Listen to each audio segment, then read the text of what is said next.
When people think of the peak of Asia, most would think it would have had been with China, but really it was when all the land from Hungary to China was controlled by the Mongols. This was because of the unification imposed by the Mongols, strict laws which allowed for trade and religion to flourish.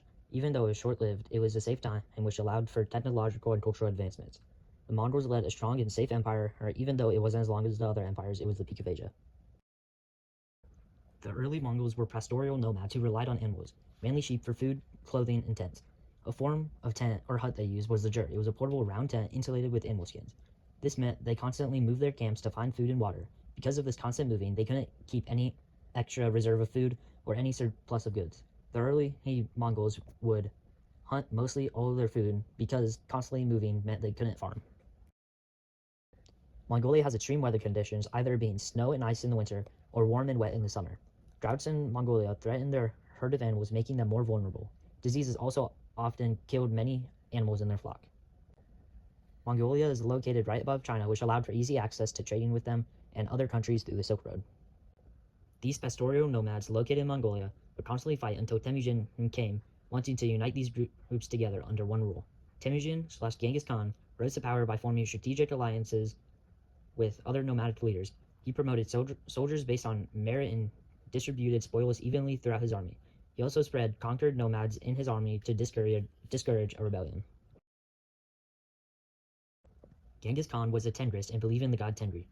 He believed the sky god Tengri wanted him to conquer the entire world in his name. He believed anyone resisting him was resisting Tengri and had to die, which fueled his strict laws and brutal punishments. One particularly effective tactic Genghis Khan liked to use was the feigned withdraw. Deep in the throes of a battle, his troops would withdraw, pretending to have been defeated. As the enemy forces pursued the troops that seemed to be fleeing, they would quickly realize that they had fallen into a trap, as whole detachments of men in armor or cavalry would suddenly appear and overwhelm them. Mongols used mounted warfare like they practiced during their rise to power when they were pastoral nomads. Genghis Khan's invasion of Tenggits, 1209. Tenggit was a civilization set along the Silk Road. Genghis Khan invaded Tenggit after a trade dispute. Later, after the invasion, Genghis Khan received what he wanted in terms of reduction of tariffs that Tenggits imposed in trade.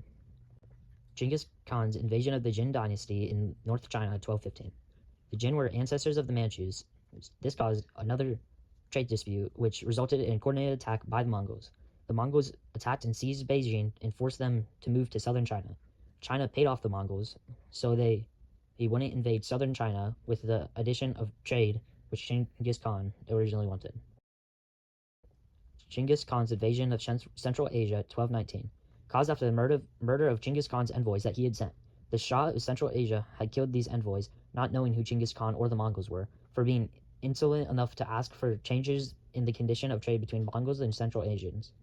Mongols believed that killing of royal ambassadors was the most heinous of crimes, meaning that this invasion was all done in an act of revenge and for a change in trade conditions. Genghis Khan ordered large amounts of his forces to Central Asia. Both sides engaged in this mass slaughter. This campaign took several years for Genghis Khan to penetrate and conquer the inner parts of Central Asia.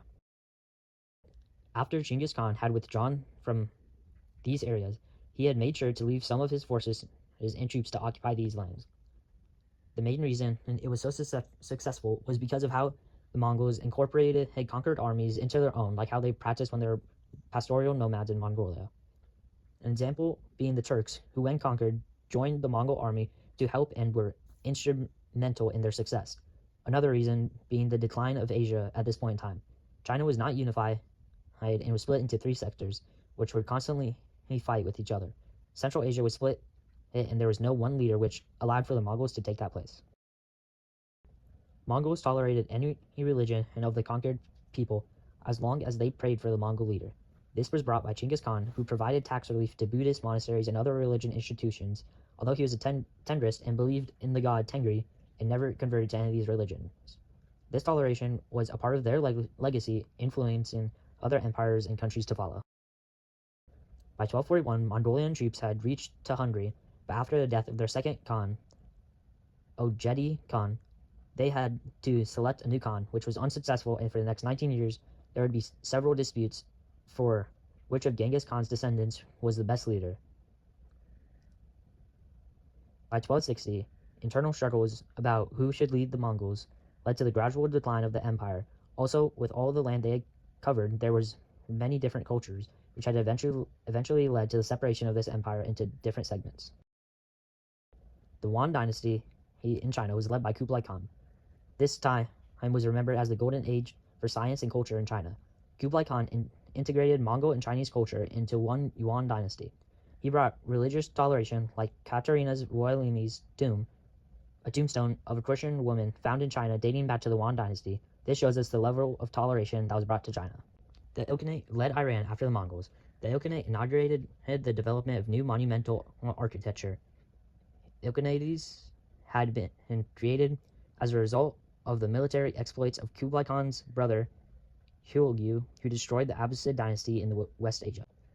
The Chagatai brought leaders like Timur and his descendant Babur, who founded the Mughal Empire in India. They still had similar practices to original Mongols, like their religious toleration, which was one of the key parts of their empire. The Golden Horde in Eastern Europe led for years, opposed to the Ilkhanites of Persia in a conflict concerning trade routes. The split destroyed the unity that Genghis Khan had brought. Genghis Khan unified Asia and let all trade and religion flourish. This split had destroyed that and brought it to what it was before. The peak of the Mongol Empire was highlighted in their unity, allowing trade to flourish. They also allowed for religion to flourish because of Genghis Khan's beliefs of religious toleration. This impacted Asia because of all the cultural traditions started by the Mongols that are still around today. Also, their brutal tactics and laws unified the lands from Hungary to China together. This allowed for trade, religion, and culture to spread and flourish.